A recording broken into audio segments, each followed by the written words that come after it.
Hello ladies and gentlemen, my name is Putty and welcome back for another edition of Mid-Atlantic Wrestling. It is the September 2020 show, The Clash. In tonight's main event of the evening, Island Boy Apollo gets his rematch against Logan Wolfsbane for the MAW Championship.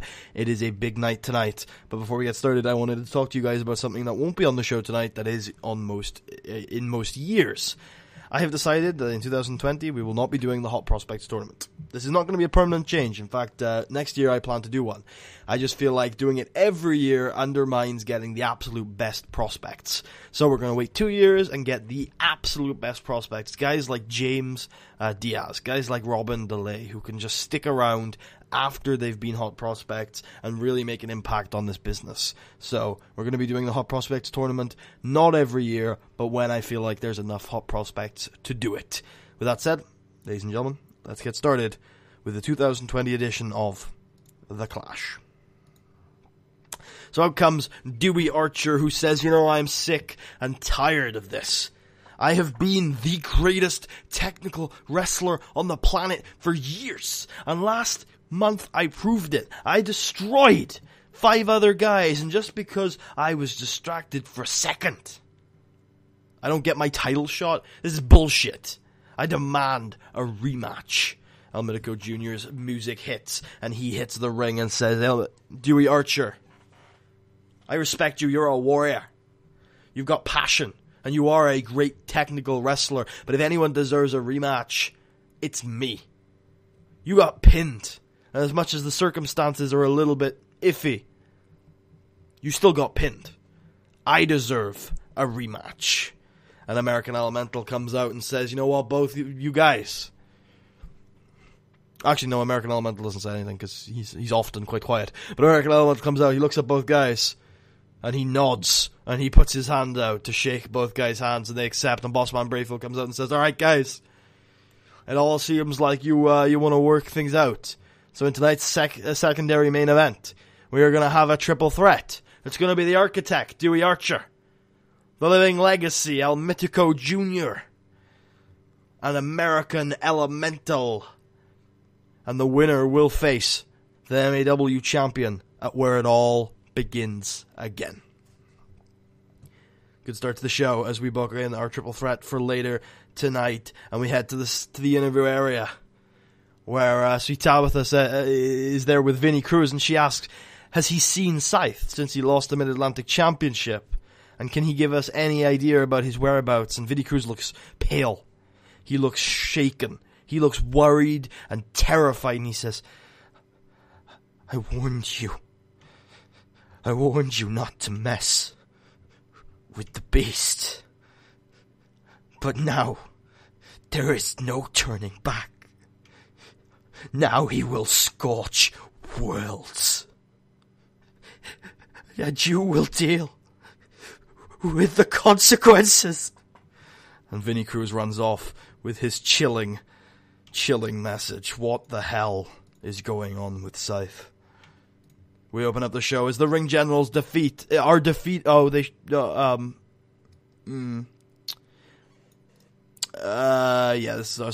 just gonna retcon this. Devil May Care defeat the Ring Generals. Yeah, Devil May Care are gonna defeat the Ring Generals in this number 1 contenders match.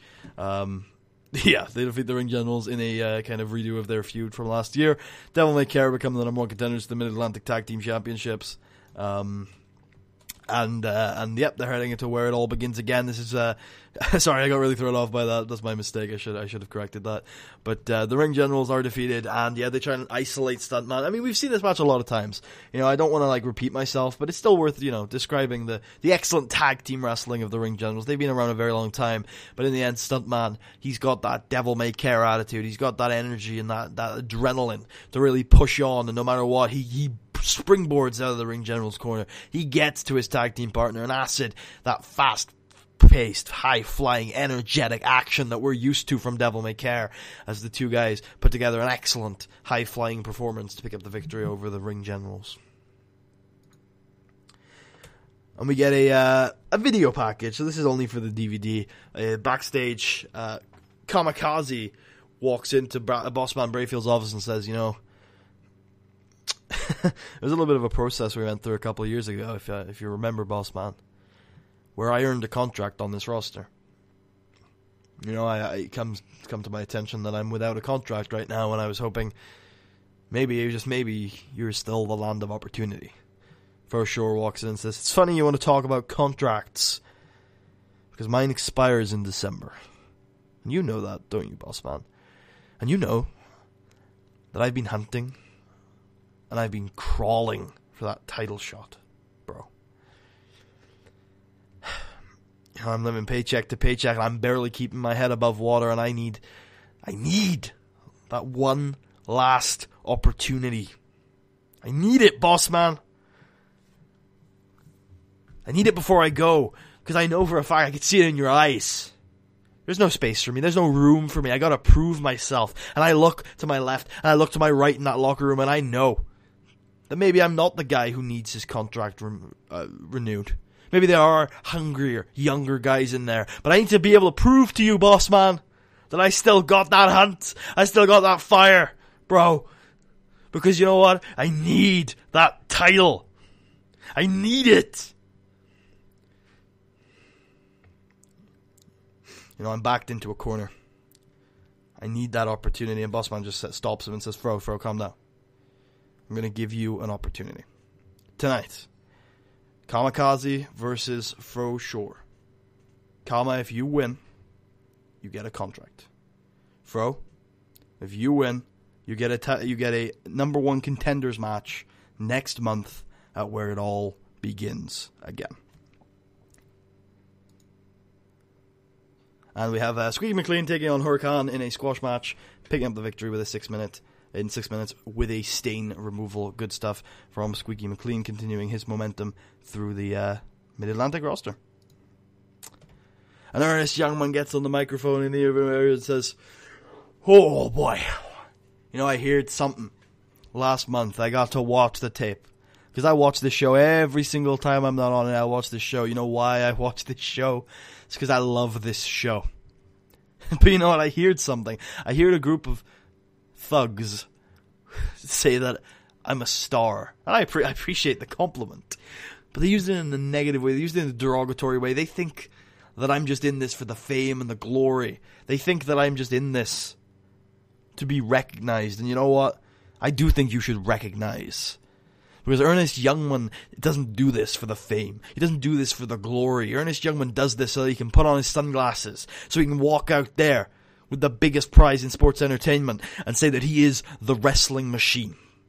That he is the best there's ever been. He's the assassin of the squared circle. It's not about other people calling me that. It's about me saying it and it being true. I know every step I take in that ring is one of life's simplest pleasures. I love professional wrestling, and I do it because I love it. I haven't got a villa in Osaka.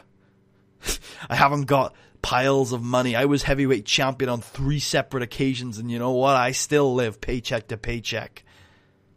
Because I'm not great at the branding. And you're right, stars are in the sky. Stars are in Hollywood. And right here, you're not looking at a star, you're looking at Ernest Youngman. And you know, I don't have that belt around my waist, so I can't call myself the man. I can't call myself the number one, but on October 20th, I will be able to do so. Because I'm going to beat George Wolf. Because I will be the man. And I will prove it by beating the man. But tonight, I'm not going to look past my opponent. Tonight, I get to face Robin DeLay, and I get to teach that kid a little bit of respect. Because I said it before, and I'll say it again. You guys claim to be the future. Well, the future goes through me. Ernest Youngman upset and fired up for his match with Robin DeLay, which is sensational. Great wrestling, decent reaction from the crowd. Ernest Youngman defeats Robin DeLay by submission with a crossface check away.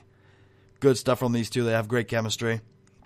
Ernest Youngman just continues to improve, and Robin DeLay and Papa Dan have great chemistry too. Usual stuff, you know, Papa Dan tries to cheat to help Robin DeLay win, but Ernest Youngman is having none of it. He's got that flashy, charismatic, grappling style, you know, moving from hold to hold with a wink to the crowd, making sure they know that he's on top of this. Robin DeLay trying to pick up that momentum, trying to get that space, trying to hit the ropes, trying to come at Ernest Youngman, trying to unsettle him, trying to disrupt his flow, but Ernest Youngman can disengage.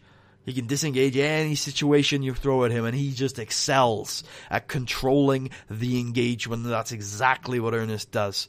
With that charismatic grappling, he manages to completely dominate Robin DeLay. And while Robin DeLay is strong, he's big. He is, like, towering. And he uses that power very, very well. He is a strong competitor. Ernest Youngman's just one of the best in the world. And there's not much you can do when he is on form.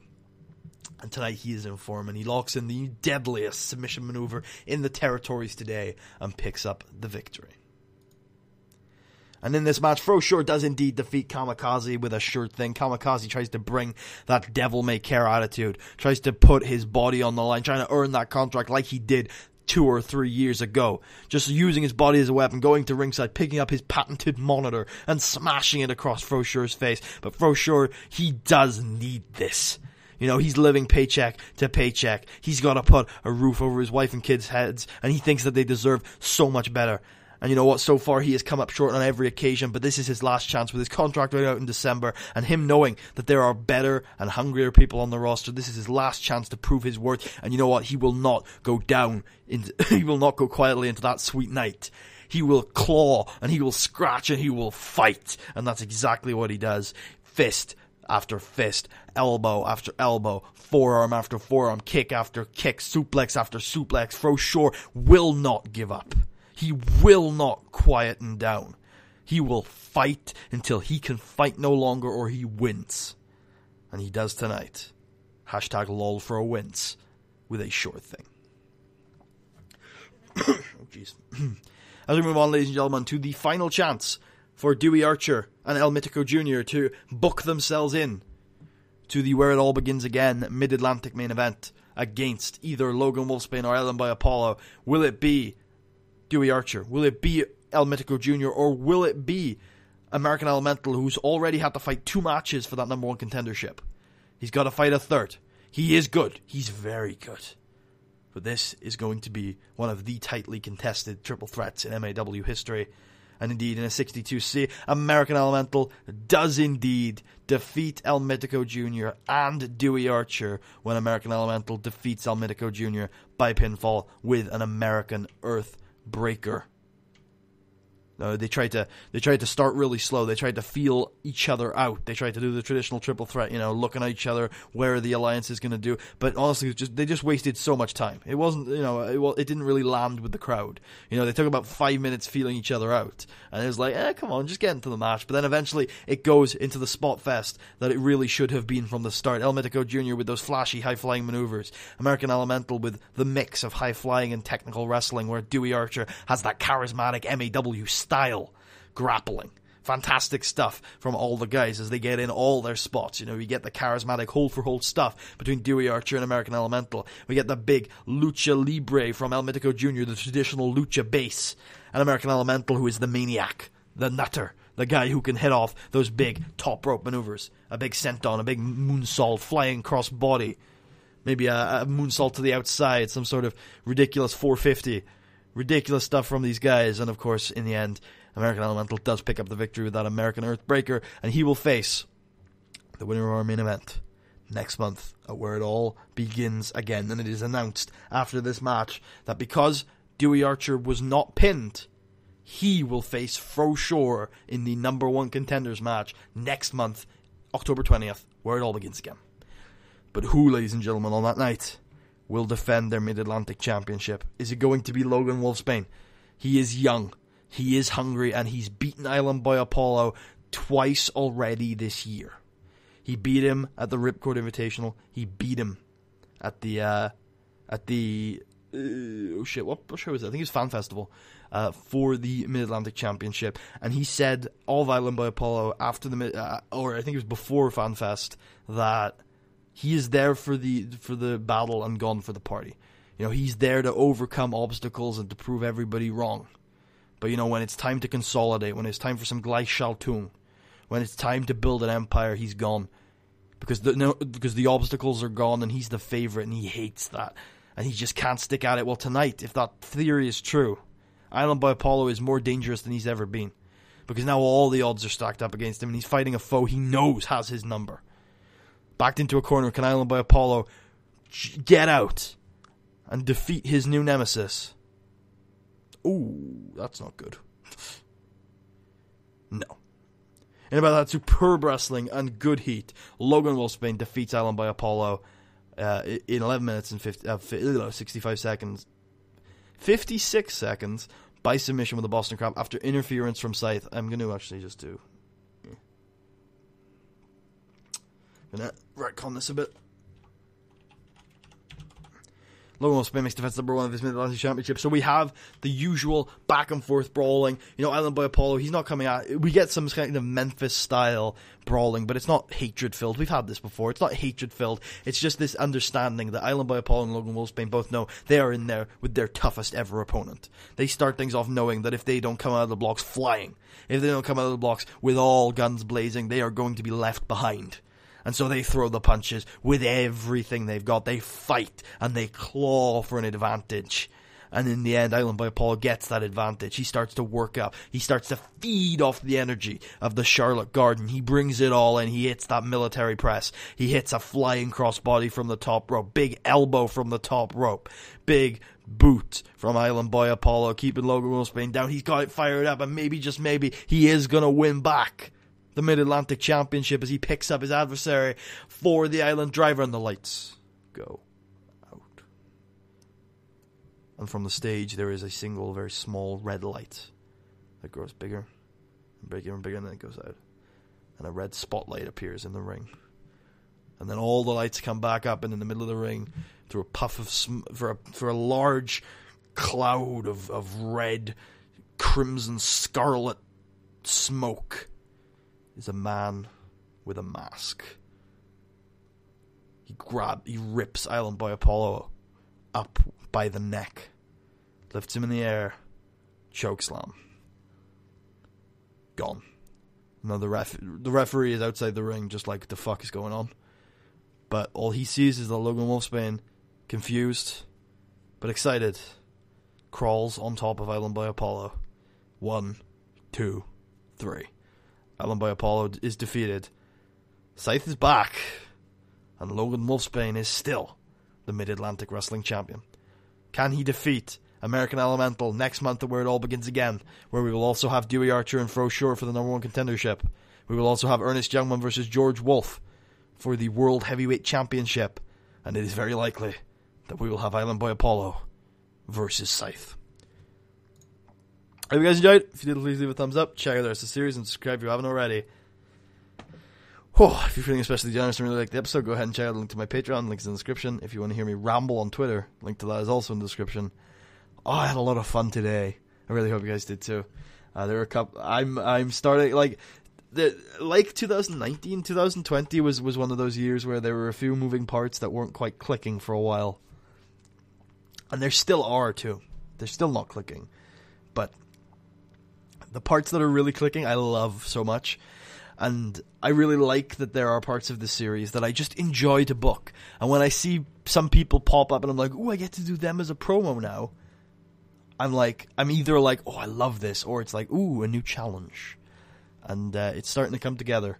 I hope you guys are enjoying the series as much as I am to make it. This is probably my favorite TEW series to make. It's so low effort. It's so relaxing. I'm really enjoying your support and your contributions to the series. I really want to hear from you guys, but I'm just having so much fun. I hope I continue to. Next time, everybody, it is the finale. It is the finale almost of 2020. It is the anniversary show. It is Where It All Begins Again. We are filling the Mid-Atlantic Sportatorium this year. We are setting attendance records. Mark my words. And next month we will begin again, and we will mark a 12-month process of regionalization. It is time to once again join me on the journey. We're rising, we're doing well, and the territories are the greatest wrestling on the planet. You can be damn sure of that, whether it's singles wrestling, whether it's tag wrestling. If you want the best wrestling on the planet, the territories are the place to be. So join us again next time for Mid-Atlantic Wrestling. See you guys then.